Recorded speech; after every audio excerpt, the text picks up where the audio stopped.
Tulandeni sori pano ndithu pa tsamba loyimba program imene ndithu yayi inakhazikitsidwa ncholinga ticheze ndi anthu oyimba ochokera ndithu madera mosiyanasiyana osayiwala program ndithu akutipasira ndi AudioMalawi.com ndi chinthu chochokera ku Dafa Frames, Triple K and Benny Records. Mwindine ndithu tande story muno wanu ndithu tili pano lelonso ndithu yayi takubwesa ndithu oyimba wina wasopano nditakhala ndipompo ndithu yayi ngati pali chakumwa timweni ticheze tione kuti bwendani choyambirira tikulanire ziko mgombeni kaya muli bwanji muli bwanji ife tili bwino ndithu takoza tiyamikire ndithu ndipo ndikhulupirira kuti yayi mumasuke kuti yaticheze muno kwa anthu amene takutionera pano pa program ya Tsamba loyimba ikuyembekeza kuti yayi adziwe kuti kodi muno tikucheza ndani ndiye choyambirira ndimafuna muzifotokoze kuti dzina ndani nanga umachokera kuti. Okay, dzina langa ndine ali range muyawa chabwino ine ndimachokera ku Rumpi. Koma kunako ndikukhala cha ku Pretoria North. Chabwino papa ndithu yayi tikhoza kono kuti yayi tabweranso muno mbwenu tiyankhule muno kuti unadumula mukudziwa kale so tikupitirirabe kucheza ndithu program inoyo tatota tiyamike kwambiri chifukwa kuzipereka kwanu kufuna ndithu kufika kuti mtundu wamba nayo kudziweni timve ndithu mutiphunzitse komanso mutidziwise zoene ife kudziwa komanso zoene kuphunzira tikupitirirabe ndithu kankunkhani mayimbidwe kuti tifuse nawo kuti munayamba chaka chanji komanso munayamba motani. Okay, ine kunkhani ya mayimbidwe nayamba ndili ku church. Chabwino. That was 204. Ndili form 1 ndikale kwa basi kwambiri nde tili church muja basi timango pakilako patali timabase chani nde inaweza fika kuti okay ndimapanga izizi tapita so ku school from 1 nali ku school ndeti mayimbabe ifeso takhaso kongo kumatimatawo nde nganene kuti choyambira kuimba kunachika ngati kwa bambo wange chabwino za kucheche za kuntundu ndithu ankaphunzitsa nyimbo zija zakale za madolo nde namba anyway now ndiyambe kupanga chani ndiyamba manemba nyimbo kumapita ku studio. Okay, nyabwino kumajambo nde panapa ndikupanga inda kumeshiwidi. Wow, so zoti yayi tine munthu ndithu odziwika bwino pa nyimbo zake tisanapita kuti ayi tangoti pasane mwina mwake kanyimbo kamodzi kuti yayi timve kuti mawu anthete akuti kodi mwa inu kapena mumadikira dzimbo pali anthu ena ndithu amadikira ma drums kapena njani komano kwa munthu oyimba amatha kuti yayi dikirani ndiyimbe muone nokha mawu amene atulukiremo ndithu tichakuleni kanyimbo tione mstudio tione kuti wofa dikhayo motani. Alright. Ndidzapita kumwamba huko ndikanjoya kumwamba huko ndikanjoya kumwe yambuye hayitana ndikanjoya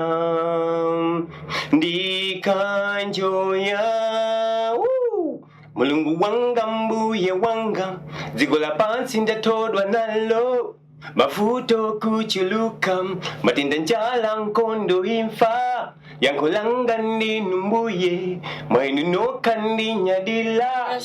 This is a range promising artist.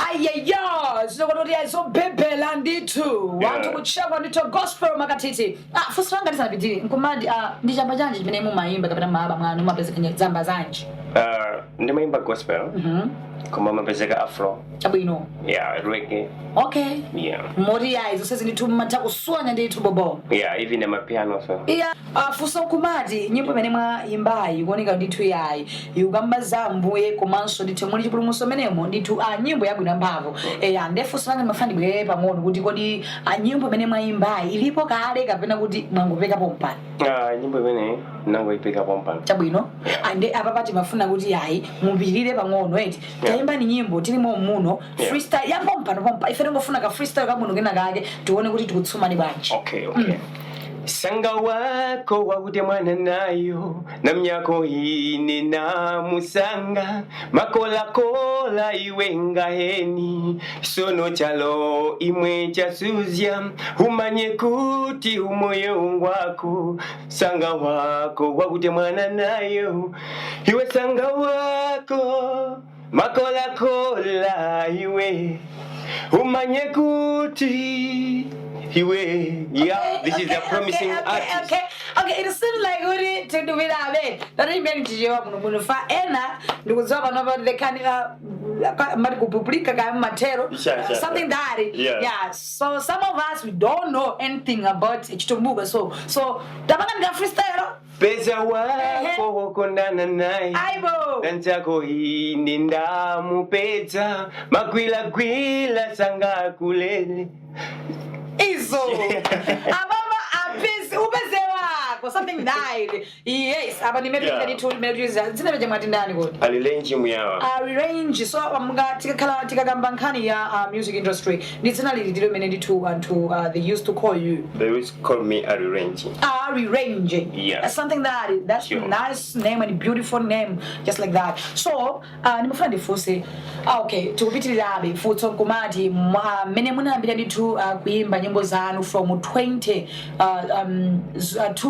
04 ngatisa kulakwisa from that time until now mabwe amangada mene mwapanga nditu ndinene kuti 2004 yeah I was not matured okay yeah to listen yes, album exactly. I was just singing like in church yes zapena pali bonse basi yes seasonal that mind yakazikika kuti ndifike ku studio yes koma it was 2009 okay pamene ndamaliza from 4 wow ndinapita ku studio kaimba inali album yanga yoyamba inazaitulusa 2014 wow yeah 2014 album yoyamba and after my problems analipo yeah basi na iskanga ndatalika nazo nyimbo so nchakuya kuno nayambo da ndi nyimbo zolembalemba chabwino ndingopitiriza okay ndiye kuforokoza kwanu monga munthu wa gospel pachichewa ndithu palimawu amene kuti tikamachita zinthu timakhala ndithu ndi anthu ena amene amati kankha kapena kuti amene amati mbikisa ndoyimba ati amene mmane mukakhala amakupasa ndi chilimbikiso choti you can do better yes pasiku muna siku lokudza kapena mma choyambirira sanafike kwa oyimba ina nene kuti oyamba kundipanga kuti ndikhale kuti ndiyimbe anadaba mwangu it's your father yes although ine sindisiwa guitar yeah kumayo amamenya ndi magitara chani so in so doing nali ndi pampo nene kuti no ababa nene kuti pita studio ndina samba pita studio chabwino yeah komaso pali oyimba ngati achina skefa chimoto yes akulu ndithu yeah amene chene amalisanga sande so Skefa Shimodo, Mr. Skefa Shimodo le mwanditu mulungu azikudalisani with your beautiful voice and my messages and ambitu akudalisika nanu ingekhale so achinyamara timasinthika nani komanso yayi timakhandi kuti yayi one day we're gonna make it then kuforokoza kwanu mwaforokoza mwafika kuno kuti yayi anthu amene timakupangani empower ndi from your father komanso ingekhale ayina Skefa Shimodo kufunsa kumanena kuti kodi nyimbo zanu za maba amene mmaita kukopera kapena kuti zimakhala motani ine pomoyo wanga sinapenda kopera kwa nyimbo. Are you sure? Yes. Okay. Sure, yeah. Sinapenda kopera kwa nyimbo. Chimene chimachitika chimakhaludi. Nimaipanga compose nendeka. Forokoza ni buli mene kuti mumapanga bwanji kuti tumupange. Sometimes you find that maybe ndi uyenda. Kungoona information ina yake basi imanipasa nyimbo. Chabwino. Ndimaipeka. Ndikaipeka nimapita ku nyimbo ndikukalemba. Ndikalemba ndikuitrainer. Ndikatrainer mapita ku studio.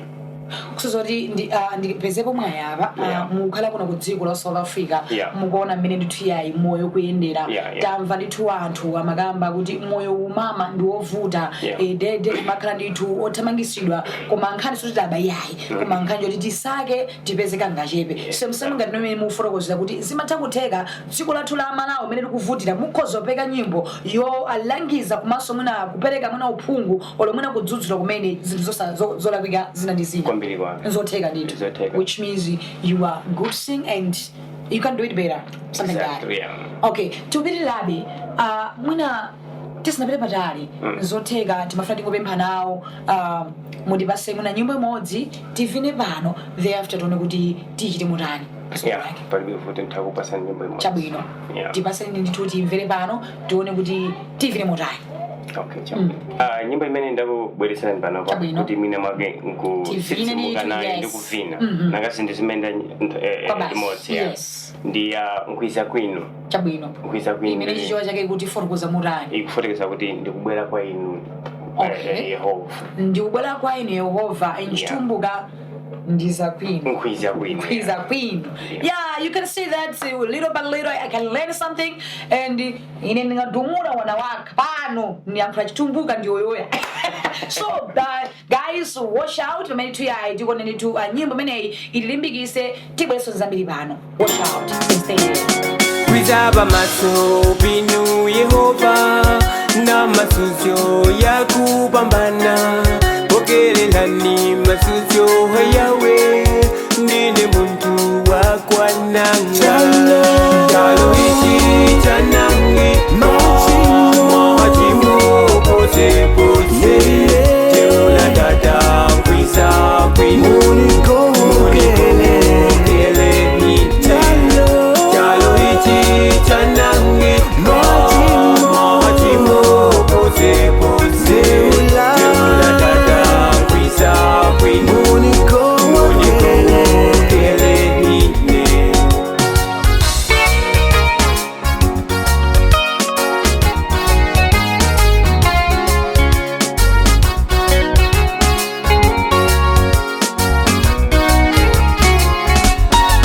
Tata kwananga kwane ngukulu kupemba kwane munikogele tiri muchalo ichi cha masuzyo tiponosani ndimwe Yehova.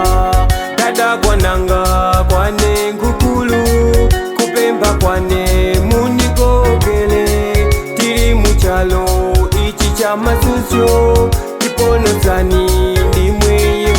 Chalo ichi chanange machimu pose pose teula dada kwiza kwinu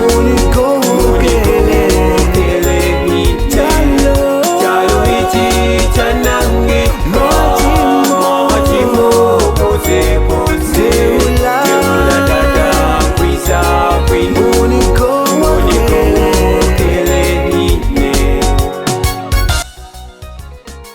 So tiyamikire kwambiri yayi mawu abwino komanso nyimbo yovinika. So tikupitirirabe mawu nyimbo ikweza uthenga komano uthenga muna kuthenga inaomvera sakumvetsa bwinobwino mkwiza kwinu. What does it mean? Munjijewa ndi tucholongosoka bwinobwino kuti tiwafotokoza nthu wa Malawi adziwe nawo kuti kodi nyimbo imafotokoza kuti chani. Nyimbo iyi ufotokoza kuti ndikubwera kwa inu Mulungu. Okay. Yeah, after utaona za ziko la pansi zisakukanika. Utaenda ndi mafuta ziko la pansi. Ndikubwera kwa inu Mulungu. Chifukwa kwa Mulungu ndimene kuli mayankho. Chabwino. Kwa Mulungu ndimene kuli china chilichonse. Exactly. Yeah, za ziko la pansi nsachabe. Yeah, ndi nauza kuti Mulungu ndikubwera kwa inu. Chabwino kupitilira nyimboyi mmene mwayilongosolera ndi nkhani yokuti mudangokopa mmene mudayankhula muchoti sometimes you can just see kuti situation apasili bwino. I can form the music and kuipanga litu bwino kenako ya boom mu studio. Nkhani ndifuna tifunse apa kuti kodi nyimboyi is it true story kapena ndiongo peka mmene mwayankhulira? Yeah, it's a true story. Nyengo ndi tuzi mmene mwayenda. Nyengo mmene kuti yayi idafika nthawi yokuti yayi mudawerenga baibulo nkupeza mawu kuti yayi nthawi zonse mawu Mulungu amayankhula kuti idzani kuno kwa ine ndithu ana ndimene kuli mtendere mwadzimvera nokhataka anthu ndiyankhule bwinobwino odala ngosokoneza chifukwa kuti amenyenso afula apapa yayi kumakhala nthu yamphamvu ija mukhozana kuti yayi ndi mfana wodziwa kuimba ndi big odziwa kuimba. So tupitirira pano kucheza ndithu ndi Mr. Mwana Lilenji kwina kusundu mathamu mwino nde auyuzi kuti yayi munthu uyi ndi Mwana Lilenji. Our boss self container ali zonse ndithu yayi ofuna ndithu zambiri you can just call kuti akuthandizeni. So tupitirirabe nkhani mkanyamara program timene kusendera anthu afuna ndithu adziwe zambiri munokha mukudziwa kale kuti pano pa Tsamba loyimba timakhala ndi anthu oyimba amene mmatiphunzitsa komanso ndithu yayi kutiuza zimene fesa kudziwa. Ndefunso kumari sisi munayamba kuimba kuimba kwanu mmene mwafotokozera muja kuti yayi from 2014 kumakwera mtundamo you got albums thereafter ndithu mwayamba kudziwa kumtundu wa Malawi. Funso kumati ndizovuta ziti ma challenges amene tuyamba kumana tsiku ndi tsiku monga anthu amene mukuti yayi ndinoyimba kapena kuti amene muli ndi ma careers. mukuyimba muli ma changes ambiri sisu zophweka yani since Ngozuka ndoti basi lero, ngozuka ndikuyimba choyamba timakumana ma changes ngati upeze drama chabwino utakupeka nyimbo ukosavuta upeka uipanga trend bobo koma kuti upite ku studio ndama mukadudi pena kuti ukwire ntchito utengepo drama kuti upite ku studio chabwino koma so makaso ma changes ene onena kuti mwina mwake ineyo ndikuimba pawo uzapezeka kuti wina wake mwina ndi wankulu kuti ndochuka chabwino kupondereza nkwambiriso pa stage paje sumangofika za wayo nde imakhala ngati kuti mwina mwake kupondeza ndi kwambiri ndi kwakukulu chabwino mwana wali range sopano takamba bwino kunkhani ya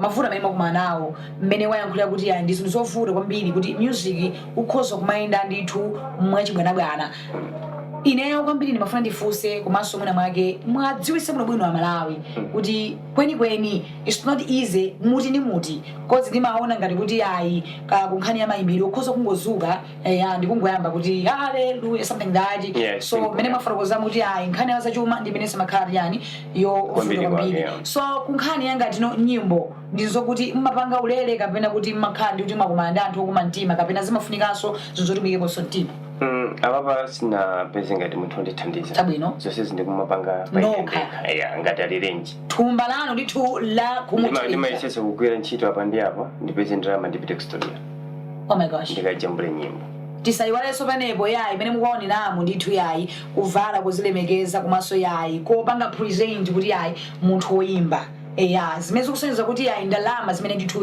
zibwere osayiwala anthu amene ndithu timakhala kuti ovala bwino komanso ndithu ozisamalira ndi ana Yesu so kwa anthu amene ndithu timayimba gospel tisamayiwalire to look nice and beautiful imakhala ndithu ni njira imodzi yopushaso nyimbo zathu tipitirira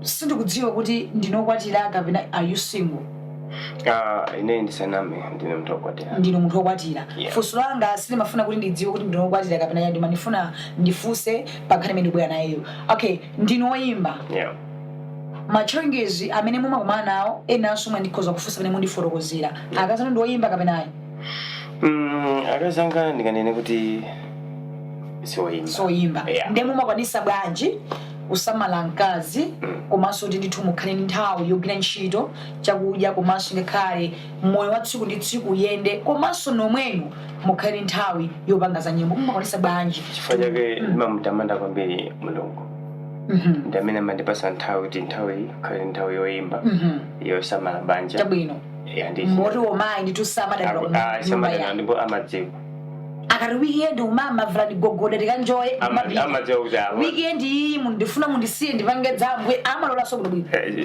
you are so lucky man to say the fact akazali ndithu ntchito amayigwira tayamikireso ndithu mama whatever you are so beautiful you are so blessed may God bless you mumadziwa ino sichinthu chophweka sometimes kumakwati anthu kuti amayimba amakhanizo zambiri koma kupirira komanso ndithu akhali mtima odekha ndi zimene zimapangisa kuti tikhale ndi anthu ochuluka komanso odziwa chimene thank God for that tiyamikire ndithu ena kukanika zimenezi osayiwala amene ndithu mukutionera akundo nonso amene ndithu mmene muli amene mukutimvera komanso amene ndithu mukutionera madera onse this is your channel the best moto ndithu libadipo panopa ndithu Tsamba la Uyimba pano ndithu timakhala ndithu kucheza ndi anthu ambiri ena mwa inu mukhoza kuti ineyo kawakawa sinamuone you can just come and switch on program imeneyi muzaona tili yeza ndi anthu otchuka mmalo ake ndano tikupitirirabe nditikucheza ndi wachuma kumucha mu studio muno lero tabwera ndi bwana ndithu mmene mukuonera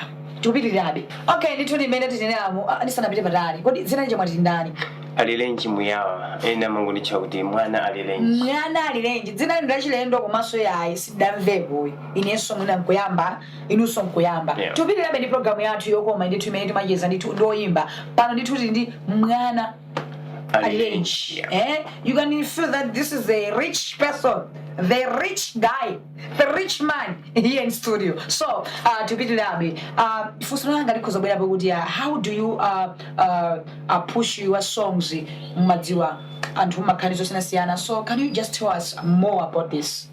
I've got on social media I've got some page okay on YouTube. Wow. Then I've got also on Facebook. Chabwino.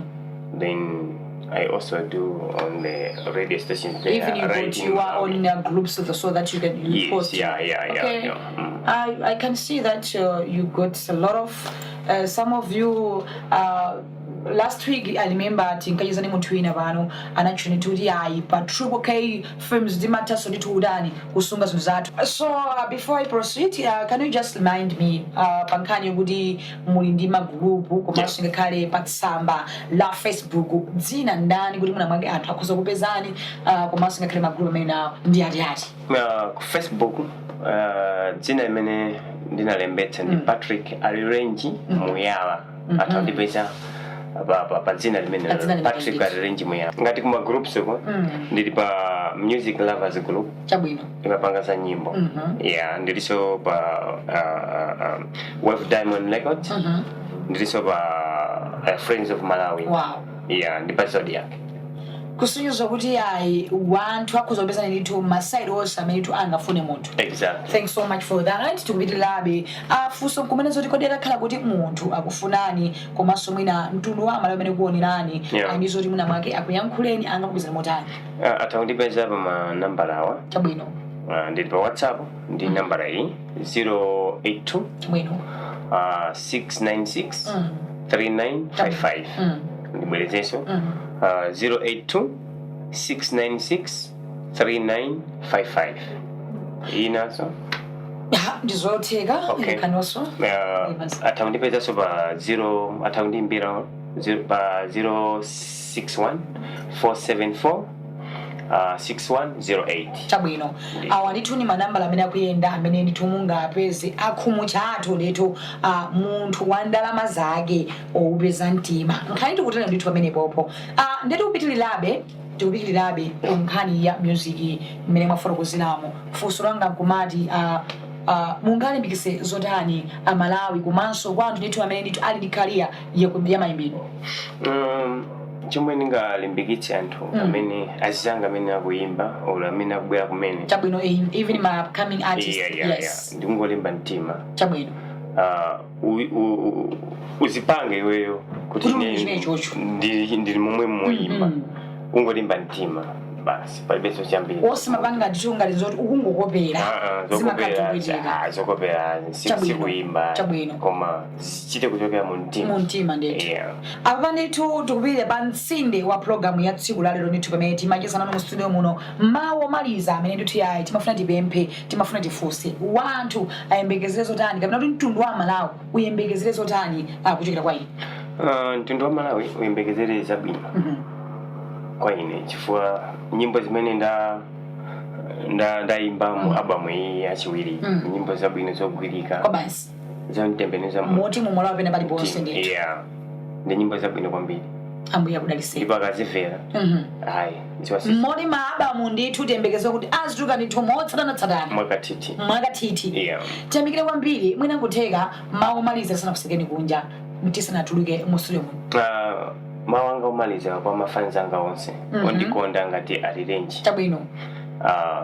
Pitizani kundisapota pa nyimbo nyimbo zabwino kwambiri. Mukazimvera muziona kuti andi zabwino. Nkhani ndi imeneyo. Ndikungodikira ndithu mupite pa TikTok pa ena fendi mafuna ndithu tizimba pene pajapa. Ndilikoza kumeneko. Muli kumeneko. Apa ndithu ndikaseja ena fendi okona ndithu ma TikTok. Mukudziwa kale nyimbo zimazikatuluka ku TikTok ndikumene ndithu anthu akumadziwira anthu nsanga. Ndilikoza kumeneko. Tiyamikire kwambiri mutipeza tili Kongo. And I'll be the first top fan one ndithu.